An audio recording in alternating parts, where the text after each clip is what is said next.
Howdy, folks. It's me again, Randy Ray, the Literate Texan. And it's almost March, which means it's time for me to reveal the 7 books that I'm going to read in March. My March TBR, so to speak. So I've only got 7 books on my list this month because I'm trying to slow down a little bit in my reading. And also I'm trying to read some bigger books. This search for numbers, this numbers game of how many books did you read this year is kind of silly, especially if you read some larger books. You'll see what I mean here in a minute. But I'm participating in a number of book clubs this month, not the least of which is my own. You'll see an announcement for the Lone Star Book Club here in my history here. And the first book that we're reading this year for the Lone Star Book Club is The Getaway by Jim Thompson, who is a hard-boiled noir crime writer from Texas. And The Getaway was made into a movie with Steve McQueen. You may have seen it. It's excellent. But the book is better still.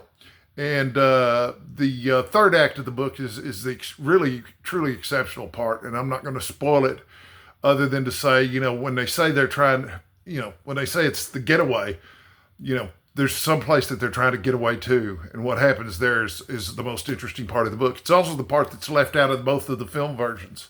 So you tell me. The second book on my list is The King of Elfland's Daughter by Lord Dunsany, The King of Elfland's Daughter.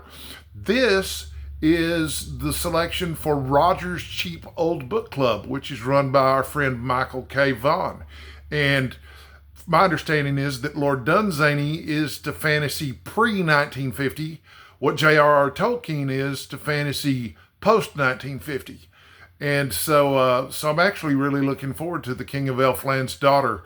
I suppose maybe it's a precursor to The Lord of the Rings in certain ways. Maybe it was Lord of the Rings before there was a Lord of the Rings. I don't know. But I did read an article about Lord Dunsany last night and the fantasy that he'd written. And they said one of the noticeable differences between Lord Dunsany and J.R.R. Tolkien is that Tolkien created this world that he then spent the next 40, 50, 60 years elaborating on and fleshing out and making real. Lord Dunsany would create a world, write a story in it, go create another world, write another story set in it, create a world, write a novel set in it, and so forth.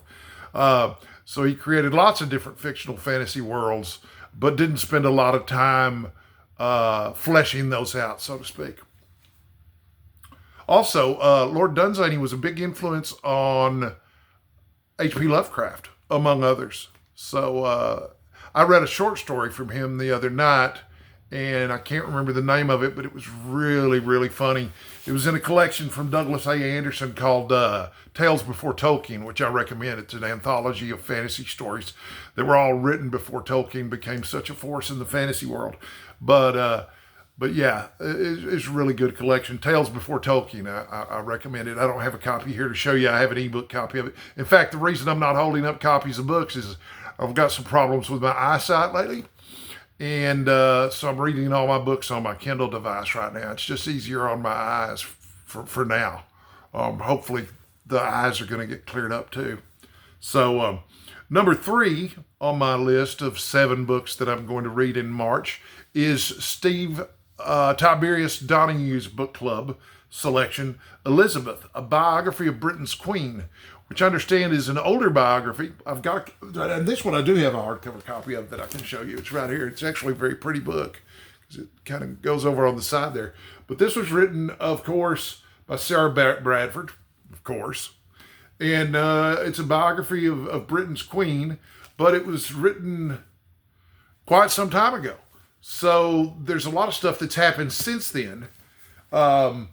And I'm not exactly, I don't remember. Steve explained his reasoning for choosing this one instead of a more up-to-date biography not too long ago. But I'm sure that if Steve Donahue says it's a good biography, then it's probably a good biography to read. I don't know nearly as much about the royal family as I would like to, but from what I can tell, and like I say, I'm pretty ignorant about this sort of thing, but from what I can tell, Queen Elizabeth's a pretty class act. So I look forward to reading that. Excuse me while I hydrate for a second. So much more important than people realize. Number 4 on my list, Criminolly has a book club too. I didn't realize that Criminolly had a book club until today. And although I've been, a patron of his through his Patreon for quite a while. But The Auctioneer by Joan Samson is the book club pick for Criminolly's book club this month. And The Auctioneer, from the description that I read of it, sounds a lot like Needful Things. It's a 1975 novel. It's set in a small rural town. Some charismatic auctioneer comes into town and starts implementing a plan of some sort. And according to the blurb, eventually the plan is going to result in them losing all their possessions and maybe even their lives. So I don't know what this auctioneer is up to, but I sure do want to find out. Also, if I remember correctly, the description said that it's only about 188 pages. It's a fairly short book, which is good because the next couple of books on my list are not short at all. I've got The Count of Monte Cristo. The Count of Monte Cristo is a book that I'm doing as a buddy read with my friend Hunter. If you watched a video of mine a few days ago, 51 Answers to 51 Bookish Questions, Hunter was the voice of the audience. He's a good friend of mine, and he's just caught on to the reading bug. I guess my enthusiasm inspired him to start reading on his own. And as soon as he finishes Dante's Inferno, we're gonna buddy read The Count of Monte Cristo together. And we both already have our copies of the book. We got the Barnes and Noble translation, just because it's a big, blue, impressive leather book. I don't know who actually translated that, but we're reading from the same translation. And there's no telling how long it's going to take us to finish because it's a really, really big book. In fact, it qualifies for an event called the March of the Mammoths. And I've got to mention Old Blue because that's an event that he created that encourages us to take books that are really, really long, that are on our shelves that we, kind of ignore because they're long and intimidating, when really we should knock the dust off of them and at least take a look at them. So, yeah, they don't necessarily have to be finished in a month, but the requirement, the floor for a mammoth for this event is 800 pages or more. Count of Monte Cristo certainly counts. And then I was watching Michael K. Vaughn's reading wrap-up video today, and he mentioned The Forever War by Joe Haldeman, which is a book I read about 15 years ago. I went through a military science fiction phase where I read Old Man's War by John Scalzi, and I read Starship Troopers by Robert Heinlein, and I read The Forever War by Joe Haldeman, which, those are probably three novels that are as representative of military science fiction and space trooper science fiction as any that you'll get. But anyway, I hadn't read it in a while. I thought it'd be a fun one to do a reread of. I don't remember it as well as I would like to remember it. But my understanding is that it's based in some part on Joe Haldeman's own experience in the Vietnam War. But in this novel, they're fighting an intergalactic war. But because of the theory of relativity and the way time works, he spends 5 years off planet and 80 years will pass while he's here on Earth. So he winds up fighting this never-ending war because he comes back to Earth and it's not any place that he recognizes. So he might as well go back to war because at least he's familiar with that area. And then finally, number 7 on my list is the mammoth that I've chosen for myself to read, Anna Karenina by Leo Tolstoy. And I got the Constance Garnett translation, which I guess is the most common one or the earliest one. And I got it on my Kindle. It's going to be my first big Russian novel. And from what I understand, it's considered by some people to be the greatest novel of all time. I'm not going to rush through it. I'm going to take my time. I want to live in that world for a little while. So I think I'm going to have it running in the background. Sort of like I said, I'm going to have the sonnets running in the background for the rest of the year. Although I don't think Anna Karenina, even if I take it really slowly, is going to take me the rest of the year to read.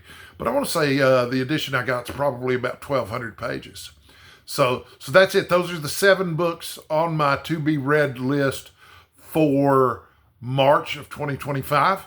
I've never finished a TBR list. No TBR list survives contact with the real world. At least that's my experience. But yeah, that's what I have planned for March. I've also got some catching up to do for some stuff that I was supposed to read in February that I didn't. But I've still got a few days left in February, so I'm gonna spend a little time reading today and tomorrow and the day after that. And anyway, I plan to just be reading all the time for a while. Until my next video, thank you so much for watching. Please let me know in the comments what you're planning to read in March, or if you've read any of the books that are on my list or participating in any of the book clubs on my list. Please let me know about that in the comments. And until we meet again, please stay hydrated, stay sexy, folks.